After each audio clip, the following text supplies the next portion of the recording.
When I was a little girl, my mom told me not to watch The Simpsons.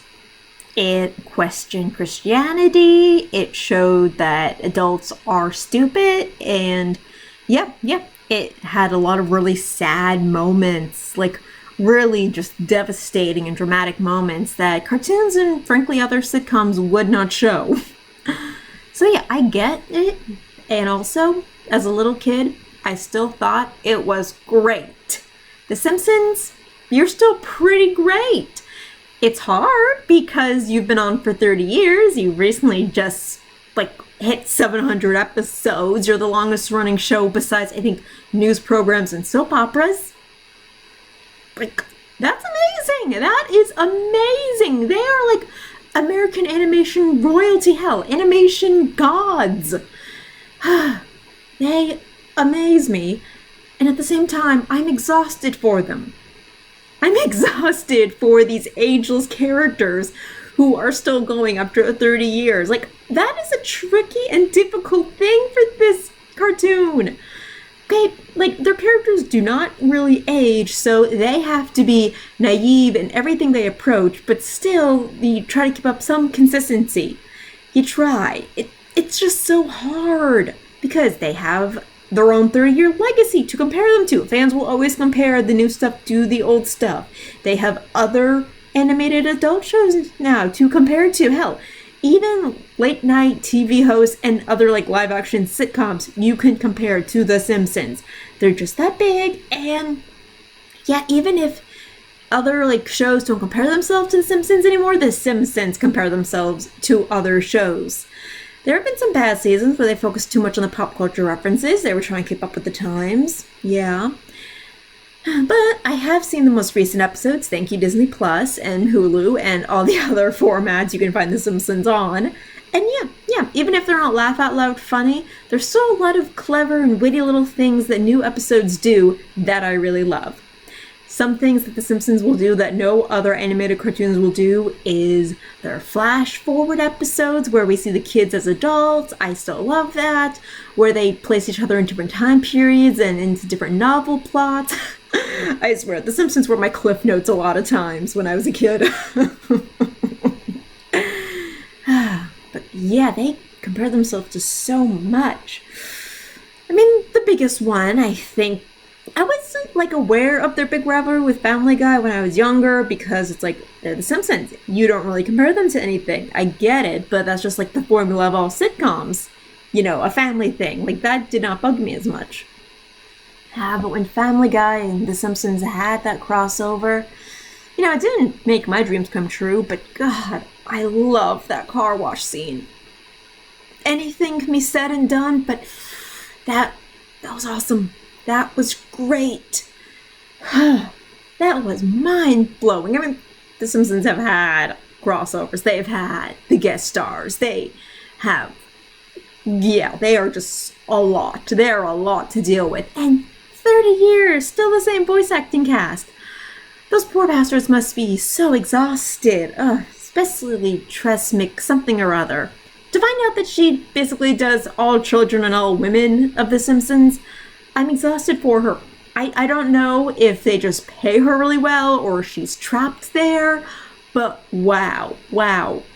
It's just weird after a while when you realize it's all the same woman behind the scenes.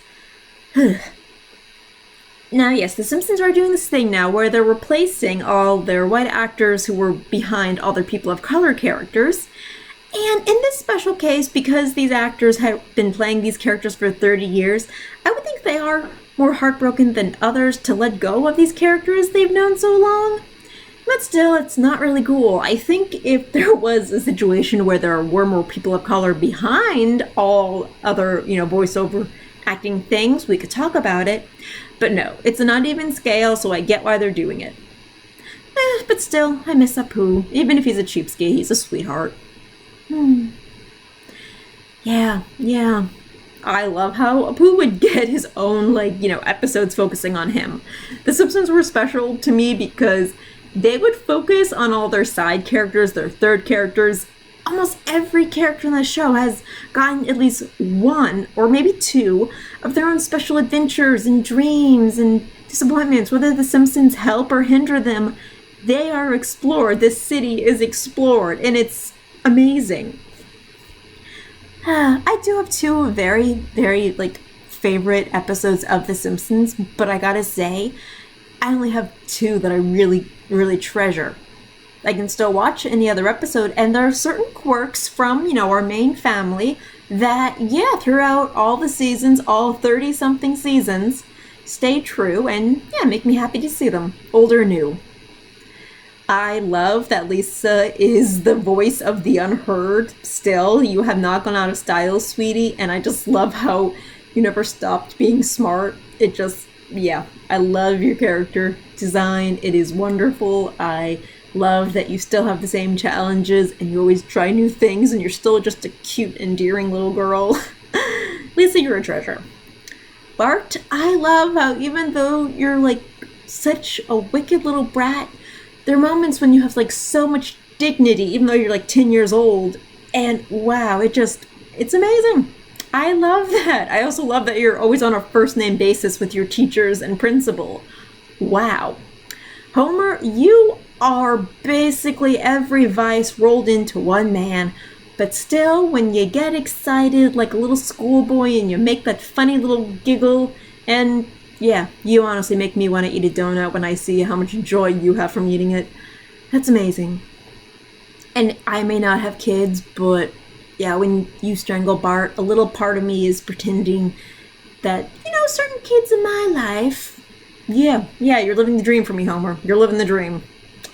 Oh, Marge, you sweet woman. You are very easy to ignore because you are just the good backbone. You are the ridiculously perfect mom, but you're not totally perfect. You're not. And I really love how their episodes, even when Marge, does get a job, she's good at her job, but just the unrealistic expectations she has for the morality of other people always break her down, and the jobs just don't work out. I feel that, girl. I feel that. Also, I never get tired of Patty and Selma and Homer fighting. No, it's just cute. I love when Patty and Selma get their own adventures with that raggedy voices of theirs and the whole family. It's still cute. I still like it. Oh, and little baby Maggie. I think Maggie may be my favorite character of them all. There's not a particular episode that made me do it. It's just she always has these really just wonderful little scenes where she's doing something because no one can hear her, no one's paying attention to her, and she just does amazing little things for a baby, and it's just all the joy of the Rugrats represented in this one little character for me. I think it's wonderful. I love baby Maggie so much. So even though I love Maggie, I don't have a favorite episode of her. I thought it was cute when she got those little shorts in front of new movies. That was great. So innocent, so pure. But I have two Simpsons episodes that, of course, I saw when I was young, and that's why they're probably my favorites, and that's why I treasure them. Though, there are still a lot of The Simpsons. Just scenes and character moments that I think are great, but I can't say I have a favorite era or a favorite season or anything.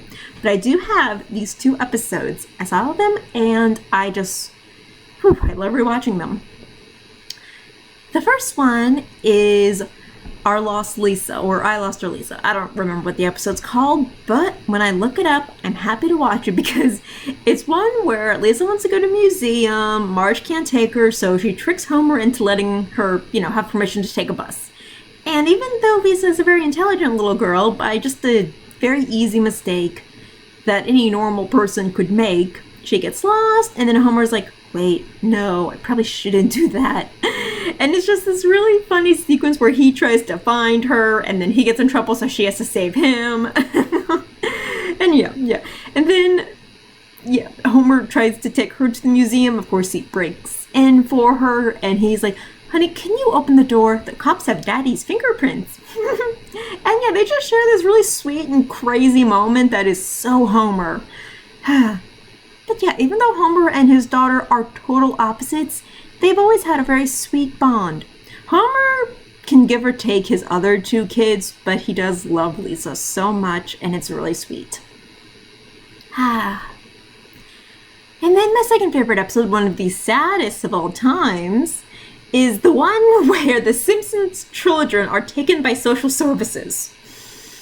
Yeah, yeah. I think it was maybe the first drama or first, like, maybe sad plot I'd seen as a child, and maybe that's why it hit me so hard. And then seeing it years later, realizing that, oh my god, this happens to people, and yeah, it was just so hard. Yeah, through wacky misunderstandings that only a Simpsons plot can really connect the dots to, Sweet Bart, Lisa, and Maggie are taken away, and Marge has to be, like, restrained from trying to get her children back, and it just broke my heart to see her like that. Oh, it really did. To lighten the mood, the kids are sentenced to the Flanders house. And it just reminds me when I was a kid and I had to go to, like, other people's houses and they were, like, super strict compared to my family in other ways. And yeah, that was a really easy moment to relate to. Yes, my parents let me eat a whole chocolate bar before dinner. Oh no. We were not allowed to, talk about God or curse, but yes, they did not mind me eating sweets. Stuff like that. And then Homer and Marge have to go into, like, parenting classes, and while Marge, a normal, competent mother, is just mortified with embarrassment, Homer, because he's Homer, is actually, like, putting his glasses on and writing down these great moments. But the real crowning jewel of, like, that episode to me is when, Marge and Homer are legally allowed to have their kids back, and then they find out the Flanders are about to baptize them. I don't really remember right now why Homer and Marge really care. I mean, it's their business if they don't want their kids to be baptized. I don't remember why exactly, but it's their business. And they, like, just rush to it. They rush to it, and, like, there's a moment where Maggie's in between the sweet, like, cleanly Flanders, and then, like, her Homer and her siblings are under this dark murkiness. And she's obviously, like, just wiggling her way to the Flanders, but then she sees sweet Marge, and it's just the perfect moment for them. I loved it. I love those two episodes so much. If I haven't already mentioned, I also love their future episodes. Yeah. I like seeing Bart and Lisa as the adults they think, like, what they most likely would be. I like seeing them as teenagers and all that, and all the weird predictions for them. I don't really love when the Simpsons go into different countries, because usually they make really dumb stereotypes of other countries, and I know it's played for laughs, but it just feels, it's one of their weaker things to me. But they were one of the first, like, sitcoms family to me where the family could just sit at home and get into a weird adventure and feud and just make it fantastic. So, Simpsons, you are a special little family. From your theme song to your mini characters to the voices of your characters, you are so special to me. And even though I actually want you to stop making episodes, mostly just out of mercy for the cast, who are still making them, like, just take a break, man. Even though I kind of wish that for you guys. I think I will be sad the day when you are announced to be done. Like, a final episode. They already had their movie, and I rewatched that movie many times. I don't see why they don't make a second one. I mean, it's complicated, I suppose. I mean, how do you choose a story? You're owned by Disney, so how will that format work? Blah, blah, blah, blah. But if there is ever an episode where they have to say, we're done, I will take a breath of relief for you. Until then, I'm going to just watch my reruns. Simpsons.